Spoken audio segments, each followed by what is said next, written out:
Yo, what's up mga bossing? Magandang umaga sa inyo. At syempre mga bossing, meron tayong Montero dito sa atin. Syempre, aircon ang problema. Mga bossing, taga Mindoro pa ata tong ating kliyente, no?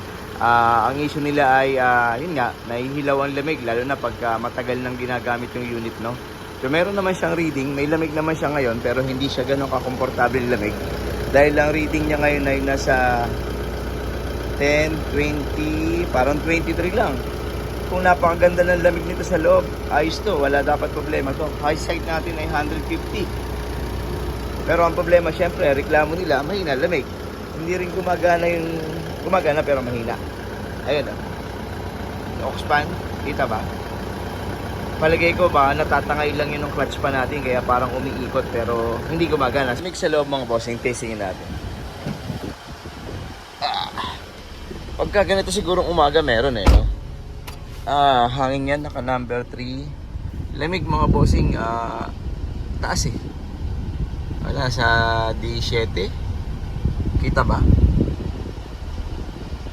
Yan. Ano ba?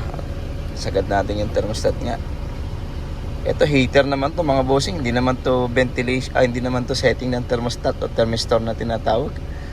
Circulate number 3.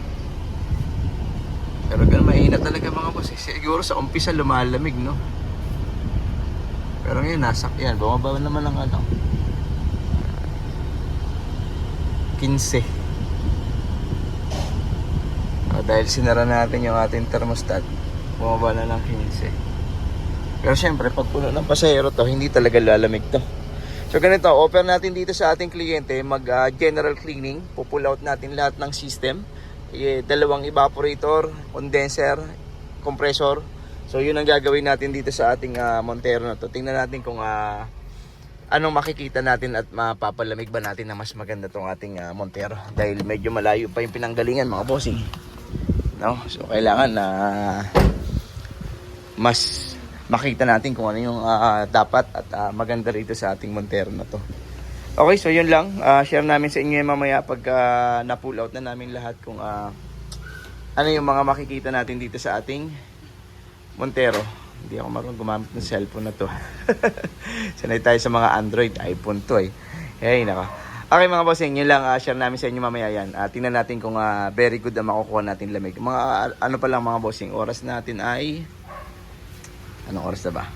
Ito gamit natin cellphone 7:02. Okay? So mamaya tingnan natin kung matapos natin na mas maaga para malaman natin kung eksaktong reading nito.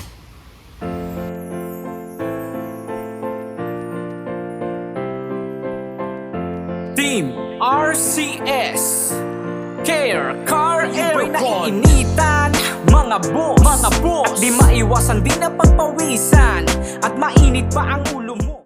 Yep.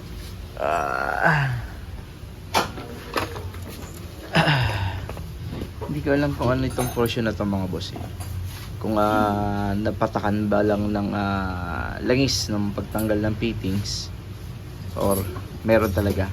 Bukod tangi siya kasi na may parang bakat ng langis, no? Wala yung iba Pero papaligtis natin to. Tingnan natin kung may singaw to. Condenser, mukhang orig pa naman tong condenser niya Ano bang maganda rito? O napalitan na, medyo maganda lang yung pinalit. Baliyo o hindi siya replacement. Okay, so medyo goods pa naman ang itsura. Madumi lang. Tingnan lang natin kung anong ito ang madumi. Dapat pala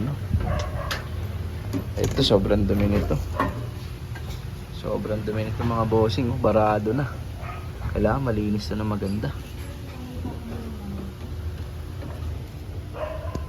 Kailangan malinis ang radiator. O isa yan mga bossing sa problema ng ating aircon pag tanghali.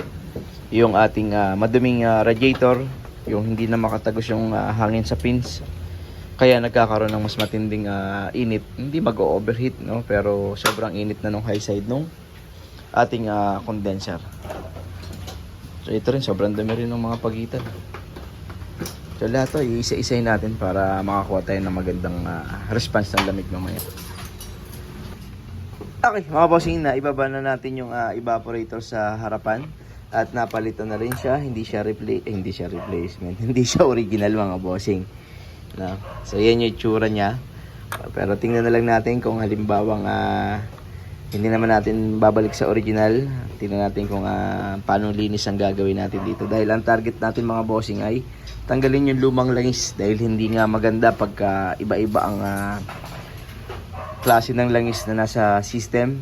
Hindi sila magko-compatible kay refrigerant. So medyo hindi natin siya mapapalamig ng ganong kalamig, no? Kaya kailangan ma-wash out natin lahat yan. Pero kahit naman na replacement, class A, original, kung hindi maganda ang system, kagaya ng high pressure nga, hindi lalamig ang ating evaporator, no? Ang expansion valve parang urig pa, hindi pa napalitan. Kasi yan yung original na sticker. So yan yung mga tinitingnan natin kung urig pa yung mga piyesa, no? Okay. Okay, mga bossing, ito na yung ating rear evaporator. Pero itong mga ganito hindi naman ito masyado dumihin. Kasi nga wala namang naglalabas-pasok dun sa ating likuran para magkaroon ng mas maraming dumi. At ito nga yung tsura niya. Pero lilinisin natin yan. At ang target natin dyan, yung pinakalangis sa loob ay matanggal natin. Yan yung tsura niya.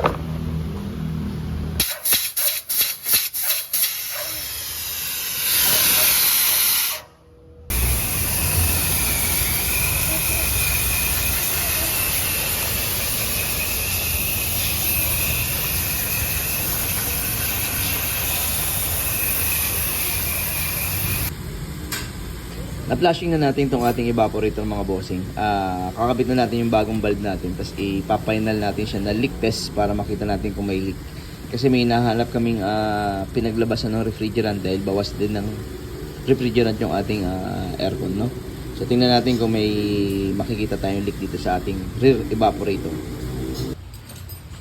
Mga bossing, ito na yung ating compressor. So, check natin to kung may leak. Pero primary check up, tingnan natin kung may bomba pa to. Urig pa rin, bali yung mga bossing. Okay, so original pa to. Goods naman yung gap ng hub sa pulley. Pero papatanggal natin to dahil papaligtas natin. Ayaw kasi nating magligtas, mga boss, nang nandito yung pulley. Hanggat maaari, no? Kung kaya naman tanggalin yung pulley para hindi mababad ng tubig yung ating bearing. Kasi pag nababad ng tubig yan, makakapasok, masisira yung ating bearing. So kasama to kasi i-change oil natin to. Condenser natin, mga boss, wala naman nagpakitang leak kanina, hindi ko na ispatan. Pero goods naman, wala naman singaw. Sa lamig ng aircon mo, ito na ang iyong kasagutan. Sa iyong problema, dapat mong lapitan. RCS, nakahanda kang tulungan. Garantisado, talagang pulido magtrabaho. Merong malasakit at sa presyo ay panalo. Simpleng tao, hindi manloloko. Mga pwedeng remedyohan, gagawin yan dito. Mababago o lumang modelo, kayang-kaya, walang imposible sa amin dito. Mga walang makuha't makitang pyesa, halika dito, i-convert natin yan. Kaya huwag ka nang mangamba pa sa problema, aming susolusyonan. Dahil walang imposible kapag RCS ang nagtrabaho. Ang mainit na buga ng aircon nyo ay dito gagawin natin na parang bago. RCS, dito ka na magpagawa, talaga na magaling kapag sinabing ting RCS. Oxpan, mga bossing, papalitan na natin to dahil hindi nga gumagana kanina tong ating pan na to. So para sigurado ay palitan na natin ng panibago. Pwede naman sanang buksan, pero yung mga ganito kasi kabisado na natin. Pagka tumigil na yan, wala na. Pati yung sinasayaran yan, pudpud na. Kaya palitan na natin ng bago kasi baka mamaya biglang tumirig yan. Wala pa sila sa Mindoro. Yari tayo dyan, no? Compressor, wala namang singaw, mga bossing. Na iligtas na natin yan. Goods naman. So, bomba. Meron pa naman, kaso mamaya pa natin malalaman yung final niyan pagka nandito na. Kasi kung pagbabasihan ko yung reading kanina na 20 plus yung low side, tapos 100, wala pang 150 ata, hindi ko matandaan. hindi mo maituturing na walang power ng compressor dahil dun sa reading niya. Kasi mababa ang low side eh. Kung sana mataas ang low side, mababa ang high side, pwede natin sabihin yung power ng compressor ay hindi na ganun kalakas. Para may mga o-ring na tayo dyan ng malalaki nandun sa maliit. Dito para dito. May oversize na tayo dyan.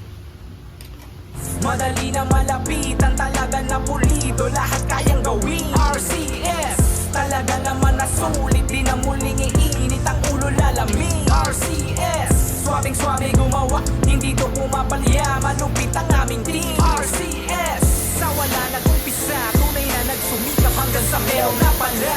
Galing probinsya na merong pangarap, hanggang pagpunta ng Maynila ay dala-dala. Tanging lakas ng loob ako hanggang matuto. Hindi lumalaki ang ulo, pagpapakumbaba, pakikipagkapwa, tao ang palaging itinatanim sa puso.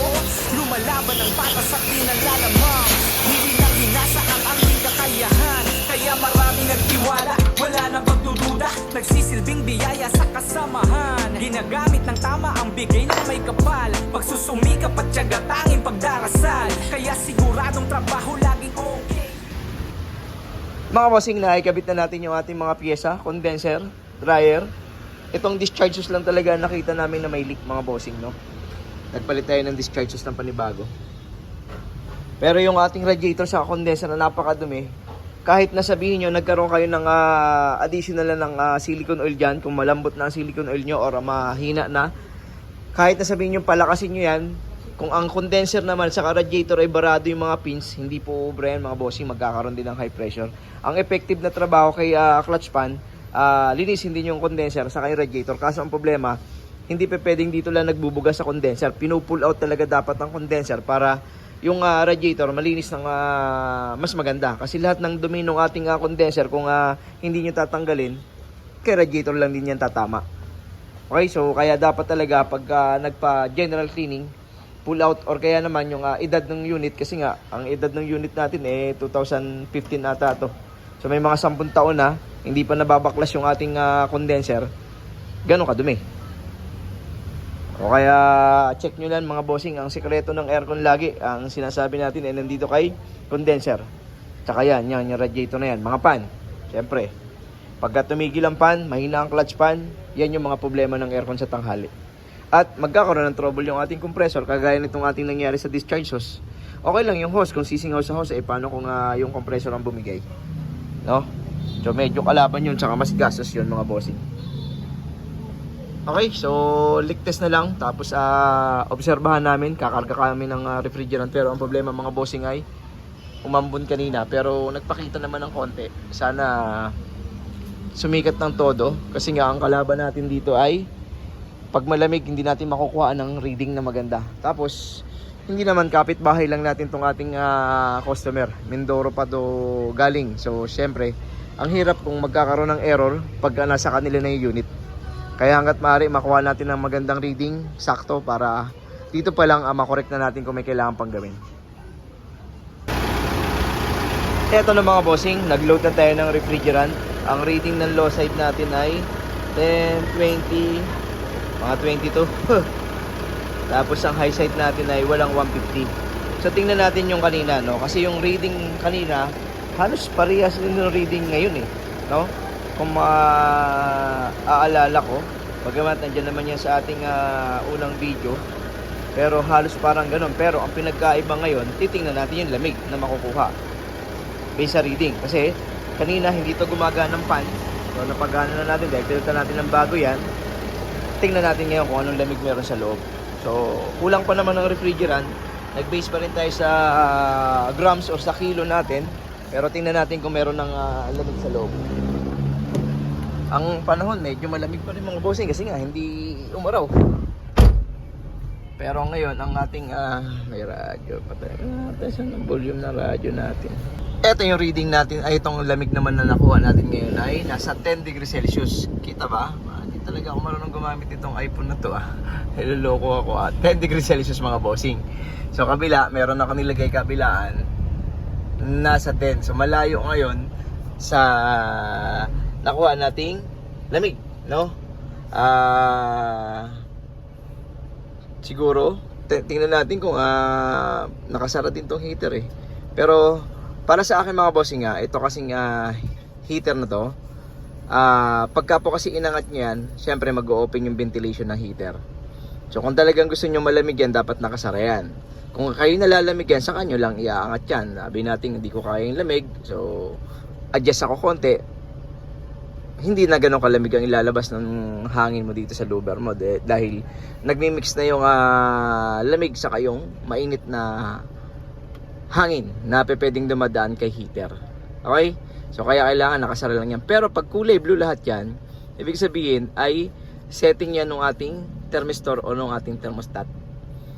Pwede mong taasan naman, pwede mong babaan naman. Kasi itong ating ganito na may ganitong design, ang thermistor nito ay nakaset kung ilang degree Celsius yung sinet sa original niya.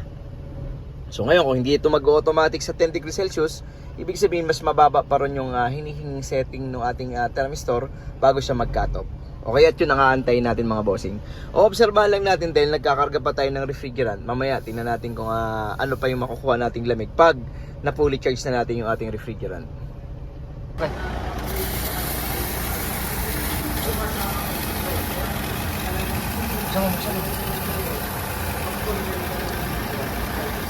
Okay.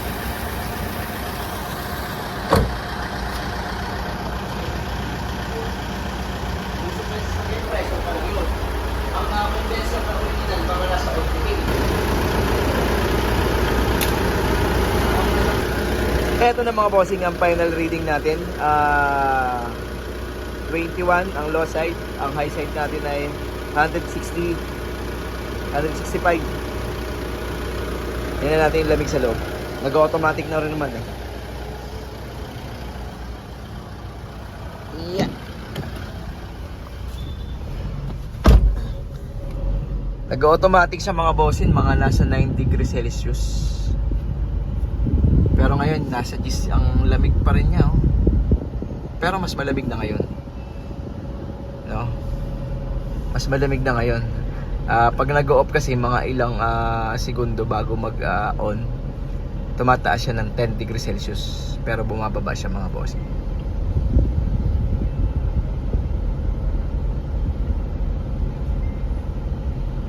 Ayan o. Pagka nag-off, tataas ulit siya. Pero malayo na ngayon yung lamig na nakuha natin kanina mga bossing. So ngayon, ang inaasahan na lang natin sa ating mga ginawa ay walang leak. Kasi bakit? Mga bossing, taga Mindoro pa to eh. So okay lang sana kung kapitbahay natin at may sumablay. Kasi kanina, meron tayong inobang bumalik. Siguro mga 1 buwan ginawa. Share ko lang mga bossing kasi ito yung realidad. Ito yung kahit na i-bash nyo ako dyan or i-comment nyo ako ng hindi maganda, pero yun yung realidad ng shop. At kahit aling shop, hindi pwedeng hindi magkakaroon ng back job. Walang perfecto ron, no? Pero mayroong pag-iingat sa kada trabaho. Yun nga lang yung kasing kung sino may Innova 2017 model, yung fitting sa harapan ng ating evaporator, napakasikip po doon. Pag ang o-ring po ay tabingi pumasok, pwede po siyang mapunit. Eh dahil wala kang position para isalpak yung fittings doon, napakahirap nun. Minsan kasi tumatabingi, napupunit ng o-ring. Yun yung nangyari doon sa ating Innova. Pero ito naman hindi. Maganda naman ang position ng ating mga fittings dito, mga bossing. Nagba-blurred ba? Okay. Maganda naman ang position nun. Hindi naman kamukha ng Innova. Kaya hindi naman siguro tayo napunitan. Kasi sa leak test mga bossing, hindi makikita kaagad yan. Halimbawang ginawa mo, nileak test mo, walang leak yan. Pero magpapakita yun pakalipas na ng mga ilang linggo, ilang buwan. Kasi bakit? Magkakaroon na kasi ng vibration, magkakaroon na yung goma, mag-expand na siya mag-isa. So, aakma na siya ron. Ngayon, kung may punit yun, talaga magkakaroon ng singaw, no? Kaya ang pakiusap natin dito sa ating Montero na to ay wala tayong naging error doon sa mga dugtungan. Kasi wala naman kami pinalitan maliban sa discharges mga bossing eh. Wala naman kaming ibang pinalitan. Compressor niya, siya pa rin. Naligtas natin, walang singaw. Condenser, siya pa rin. Naligtas, wala rin singaw. Evaporator. So, ang pinalitan lang natin, valve, dryer, at saka yung ating discharges lang eh.